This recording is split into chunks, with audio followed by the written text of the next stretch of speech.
How's it going?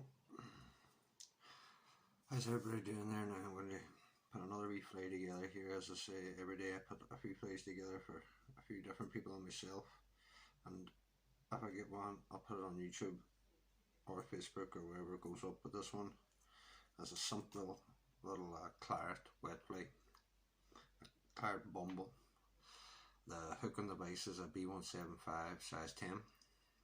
You can do them in 12s. Some people do them here in 8s, bigger sizes. Salmon, sea trout sometimes like them in bigger sizes, or even on a real windy day sometimes you might want a bigger one. When I tie these style of bumble flies, I come to the barb or halfway between the barb and the point, depending on if you got a tag or not. This one, as I say, I'm going to try and keep it simple and straightforward, so I'm not going to put a tag on it. This one is going to be just golden pheasant, natural golden pheasant crest. So I'm going to pinch and loop that on the top, just with 2 loose wraps to see where it sits. You want the hook length about the length of the body. It's very hard and I'd like to see that there. I'm going to try my best to show, but about the length of the body. So now that I've got that as I want, I'm going to wrap back down to where the barb is, and that's my position from my tail length and the tie-in point. At this stage I'm going to travel up, tidying up as I go along. I'm trying my best to slow down and speak a bit clear. I remove the crest there, just leave myself a little space for the front. Now it's time for the rib. The rib is what will go through the palmer body to protect it. In this case it's gold oval. You could use gold wire, whichever you prefer. I'm using gold oval in this play. I can get caught on. As I say, these are great wee flies here in Ireland. The claret is a very popular colour, claret, gold, and all of these flies are all basically named after their body colour and their hackle, really.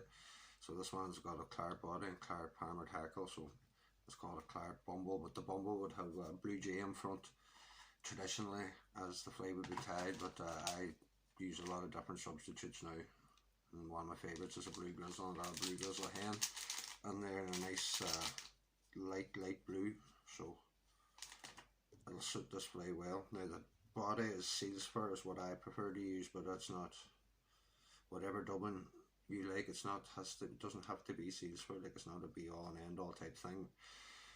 Whatever you like to put on. I like to get a few wraps, get a rope on, and then start putting on my other dubbing, because once it's tied on, has a catch point here. Every twist that you put on it then catches more and more of the dubbing on instead of spinning sometimes like it doesn't want to catch.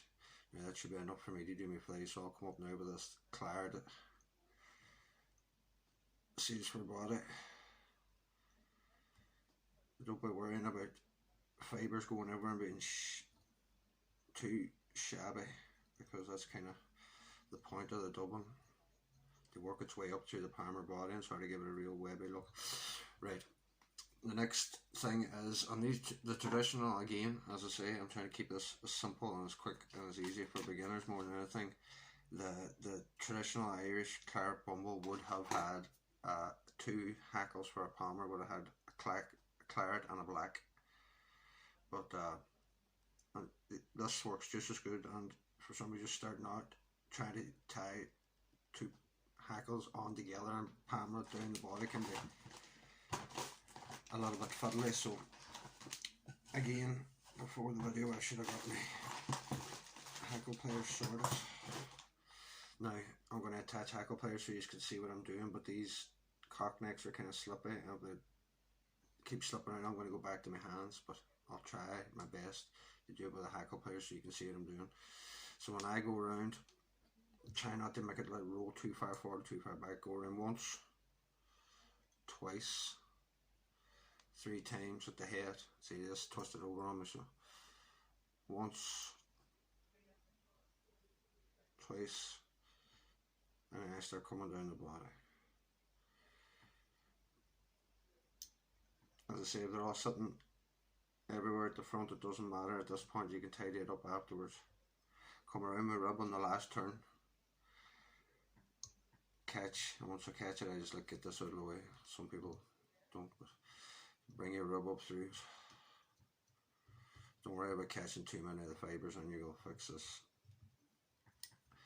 So on the last turn I make sure I put everything back out of the way, come up through all the hackle and lift my rub to 12 o'clock, and I come up to about the 1 o'clock, 2 o'clock position with my tying thread, and I pinch it tight against the shank and let go. As long as I keep the tension on the tying thread, the rub won't unravel. I don't want it to roll up like it did there. I'm pulling it back down now. Where it rolled up on top, I don't want that. I want it all on the side. Just makes for a cleaner, smoother line for when you're winding on your head hackle. So wind up as close as I can. Now make sure all fibres and everything are back out of the way, and tidy this area up pretty good. You want a nice level touch and turn space of thread for the head hackle to go on. Anything that doesn't want to sit forward, make it go back with a wrap. Now come on, remove your tip of your hackles.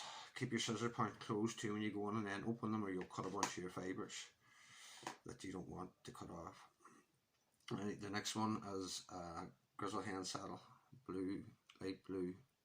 I tie all my hangs on at the tip. So what I do is I grab the tip of the feather and I pull everything back to make a little Christmas tree, and then at that tip I cut that down, reduce it. You'll see it when I go to tie it on. At just as a little triangle. It's just to cut down the bulk really more than anything. You don't need all that. As you can see, there's a little triangle there, so just about the length of the head. I catch on, very lightly pull back everything, and tidy up, make everything nice and even and smooth for this hackle to go on.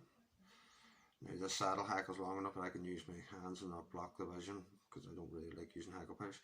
So I get the stem at 12 o'clock position and I pull back all the fibres. I let the stem go to 6 o'clock position before I let go of the fibres. I reposition my hands. When the stem is at 6 o'clock, I pull back all the fibres around my road, go to 12 o'clock and release, and just keep doing the same thing from 12 to 6.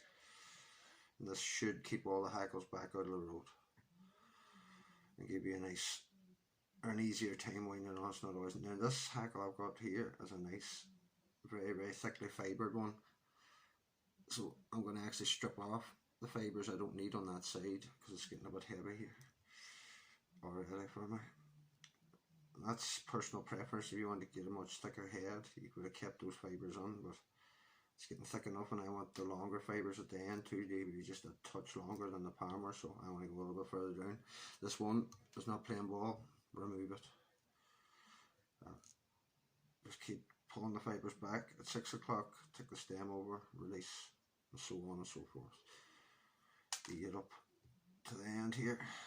Once I get up, I do the same as my rub. I pull the stem at 12 o'clock, come across it at about 1 o'clock, pinch it tight and against the stem, and I can let go the shank of the hook, and I can let go of the stem of the hackle and put 2 or 3 turns on.